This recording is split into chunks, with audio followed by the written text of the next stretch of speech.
Good morning. Welcome to the FanDuel Punch Out. I'm Big Italy 42. He is at Beachhead 50. You can call him Josh Shepherdson if you'd like. And we're talking about tonight's small slate. 6 games tonight. Cash games and GPPs, of course, for FanDuel. And we're going to make this pretty simple for you at pitcher.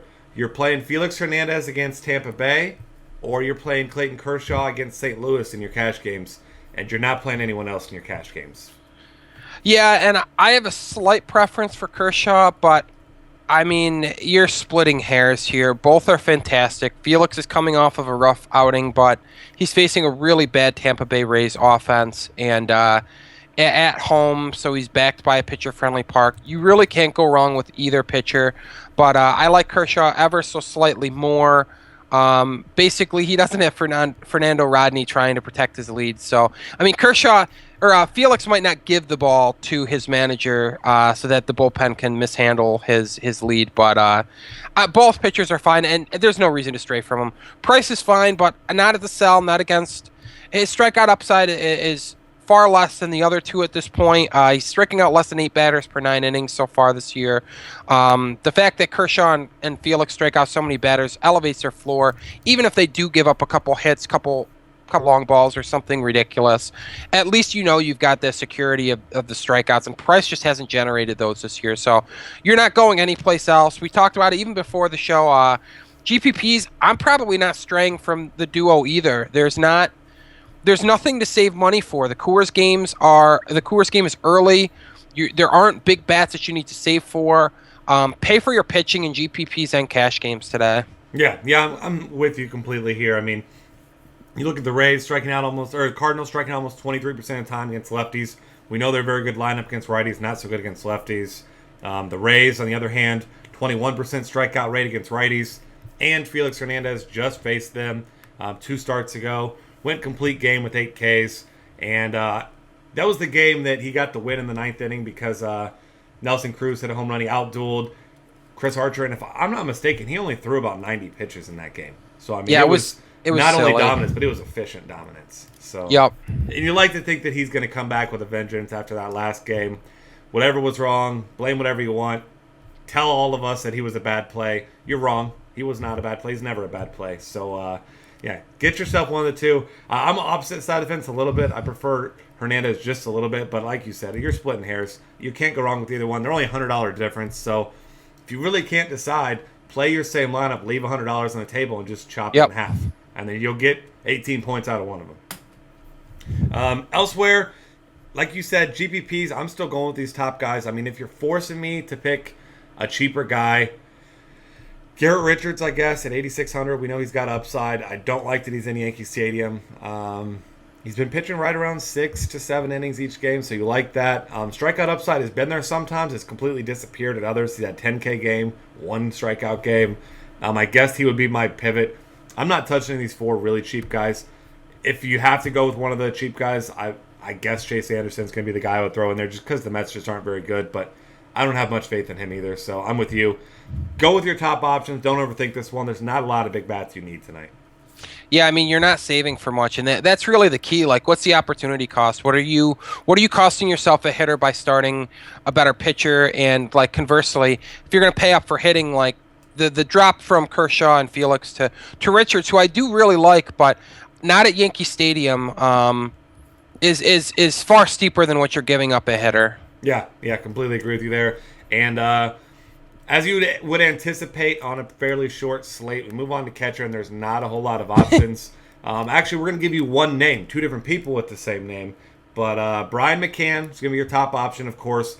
Short porch in Yankee Stadium in right field, facing a guy who struggles with fly balls and Garrett Richards. And then scroll all the way down, complete opposite side of the spectrum, another McCann that you like, James McCann. Yeah, right-handed batter facing John Danks and his awful split against right-handed batters at U.S. Cellular Field. I don't care where McCann's hitting in the lineup. He's likely to hit in the bottom third, but he gets to hit at the cell and he gets to hit against a crap pitcher. So give me that at the min salary, and I'll be more than happy. Yeah, we'll throw out one more guy for you here in case you do need another cheap option. If he's in the lineup, Wellington Castillo. Bartolo Colon's really been struggling recently. He's also men's salary. I don't mind looking that way. Outside of that, as you can see, it's really awful. You mentioned before the podcast, if A.J. Ellis is not catching Clayton Kershaw, doesn't seem to be any rhyme or reason to it at this point who's catching. If Grandal is in the lineup, you can certainly consider him at 3K, but I still think I'd prefer to just pay up the extra 500 for Brian McCann. Yeah, I can't fault you there. And to be honest, I think it's a moot point. Grandal's only caught 3 of 11 starts for Kershaw this year. Dodgers say that Ellis isn't Kershaw's personal catcher, but the usage rate kind of dictates otherwise. So expect Ellis to catch. Yep, I expect that as well. First base, Paul Goldschmidt is too pricey for me, even in GPPs. If you feel comfortable with one of these cheap pitchers, you go right ahead. You can get yourself some Paul Goldschmidt. The way my lineups will be tonight, no way I can afford him. I know you like Miguel Cabrera as the top option if you're going to pay up. He gets an awful lefty in John Danks, and here he's not a very nice guy either. So at $4,900, Miguel Cabrera might enjoy taking him deep tonight. Yeah, and it's a sell, man. Fly balls have a tendency to get out of U.S. Cellular Park in a hurry. Yeah, absolutely. Other first base options, and of course there are other ones. You can always consider Mark Teixeira. He's $3,800. He's got 17 home runs on the season now, and kind of quietly. But you look at his last 10 games, he's putting the ball in play. He's got a really low batting average of balls in play. It's under 200 on the season, but the guy's still hitting for power, so you got to love him in tournaments. And then, of course, your daily reminder that Jose Abreu is still way too cheap. He does get David Price today, so probably makes him more of a tournament play, but at 3.6K, I will always consider him against a lefty. At price point considered, Abreu and $3,700 Lucas Duda are my 2 favorite plays tonight. Duda, definitely love him in cash games and GPPs alike. Gets to hit at Chase Field tonight. Gets to hit against Chase Anderson. $3,700 is not a lot to pay for the kind of home run upside he has. Yeah, I'm with you there. Love that. If you're looking for some cheap options, these are all going to be contingent on if they're in the lineup or not. Garrett Jones, if he gets in the lineup, should be at 6th or 7th. $2,600 is an interesting tournament option. If you're looking for just a cash game play, if Logan Morrison has a nice lineup spot again at 2.4, you can consider him in a cash game, but not a lot of upside for tournaments, so not a guy I'm looking at there. And I'm not going to mention that guy at the bottom against a really good lefty, but you can if you'd like. Me either. I'll go ahead and pass. We can call him Golden Sombrero Reynolds tonight and call it a day. Yeah, absolutely. You're doing a lot more than chasing points if you get him in your lineup tonight. You're just hurting yourself. You might as well play someone that's not in the lineup and go ahead and get that 0. As we move on to second base here, not a lot of options. Ruben Tejada, once again, he was a shortstop, then he was a third baseman. Now FanDuel has him at second base, moving him around a lot, but I like that he's at second today because there's not a lot of options. 2.8K, I like him. I know there's someone right below him that you're looking at as well. I'm going to use $2,700 Neil Walker against Julio Teheran tonight. Much better against right-handed pitchers and lefties is the switch-hitting Walker. Teheran struggling with lefties a little bit this year, and I really like the fact that Walker always hits in the top 4, someplace in the top 4 spots in that lineup. He's hit some cleanup. He's hit from the 2-hole some. Either way, I'm using Walker at $2,700. And then there's a guy that I just can't seem to get away from as his price just drops and drops and drops. $2,500 Robinson Cano gets Alex Colomé tonight. He's going to turn it around at some point. I don't know when that's going to be. If you're looking for salary relief tonight, I could think of a lot worse ways to get it than to use $2,500 Robbie Cano at a bad position. Yeah, I mean, it's one of those situations where I've been avoiding him for a couple weeks, but I mean, that price tag just keeps getting lower and lower. You won't see him in any of my cash game lineups, but if I need a filler for a tournament, maybe. I'm just hesitant because he hasn't looked good. But, I mean, like you said, he's much better than this. It's just, when is it going to happen? He probably won't be in my lineup the day he turns it around either. One more guy we'll mention, if he gets in the lineup, and it is a tough matchup, but min salary Emilio Bonifacio. He's a speedster. If he puts one in the gap and get a couple bases, you don't anticipate he's probably going to steal a base off of David Price, a lefty, today. But you never know. If you have to have a bare minimum punt and he's in the lineup, you could do much worse. Yep. I mean, he's probably going to actually be the only one that even has a chance to be in the lineup at 2,200. But either way, third base, you got some options here. Both the Yankee third basemen here, well, at least third base eligibility. Alex Rodriguez at 31, Chase Headley at 26. Both batting the top 3 in the order recently, so you can consider them. Kyle Seager, nice tournament option at $3,200 at home against Alex Colomé. What else you got here at third? I got one more name that I'll throw out there. He's sandwiched in between A-Rod and Chase Headley at $3,000. Yasmani Tomas against Bartolo Colon. You get Chase Field. You get Tomas's hot bat. And you get his new lineup spot. He was hitting cleanup last night behind Goldie, and that's a pretty good spot to be hitting in a lineup. Yeah, certainly can't complain about that. Batting behind one of the hottest hitters on the planet. Gotta love that. Shortstop's going to be pretty cut and dry here. Your normal top options, guys like Johnny Peralta that you just can slot in your cash games. Not a guy I'll be playing tonight against Clayton Kershaw. Looking down, I'll give one guy, you'll give another. These are pretty much the only guys we're really looking at. Andrelton Simmons I'll take against a lefty, and Jeff Locke.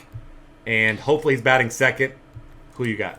And I'm going to take some power upside with Wilmer Flores against Chase Anderson at Chase Field. $2,400, really good price point. And this is your prime spot for saving some money and not sacrificing talent, because there just isn't a lot of top-end talent. Peralta gets Clayton Kershaw tonight, so he's a non-factor, and that leaves you with a whole lot of nothing at the top of shortstop. So pay down, grab some upside and power, or if Simmons is hitting a little bit higher in the lineup, get a guy that has great contact skills against a bad pitcher in Jeff Locke. Yep. One more guy we'll throw out if he gets a good lineup spot. We've seen him bat second against lefties a few times. Jose Iglesias, depending on what Brad Osmond says with lineup, if he's batting second, I don't mind him against John Danks at men's salary either. Yeah, I agree. All right, outfield. Going to be really tough to pay for these big bats here as you're looking. So Mike Trout, of course, always in play. We don't need to tell you that. Andrew McCutchen gets Julio Teheran, but he's 4.8K, kind of pricey. Jock Peterson in a lefty-lefty matchup. Yes, Jaime Garcia struggled against lefty, so he's a great tournament option. But a guy that you mentioned that's way too cheap, Nelson Cruz, 3.9K. I mean, he hasn't had a home run in his last 9 games, but the guy's still got insane power, well over 300 ISO, 18 homers on the season. So with that dropping price point, I mean, you might be able to get yourself a nice value with some double dong upside. Yeah, we were building lineups just to see what we could put out there before the show, and with the aces, and it was fairly easy to fit Nelson Cruz on a lineup and not sacrifice a heck of a lot elsewhere. So Nelson Cruz, easily my top dollar for dollar value in the outfield tonight. $3,900, the most budgetable outfield. I'll make that word up, and you can throw him in with Kershaw or Felix and not sacrifice elsewhere. So I'm going to be getting quite a bit of shares of Cruz. Love the Tigers outfield tonight, and I clump them in as a whole because we don't know exactly what's going to be out there. We'd suspect Cespedes, JD Martinez, Rajai Davis, but with VMart on the shelf, maybe one of those corners guys like Cespedes gets a DH gig, and you get Anthony Goes in the lineup, possibly. Any of them against Danks is a fine play. I like them.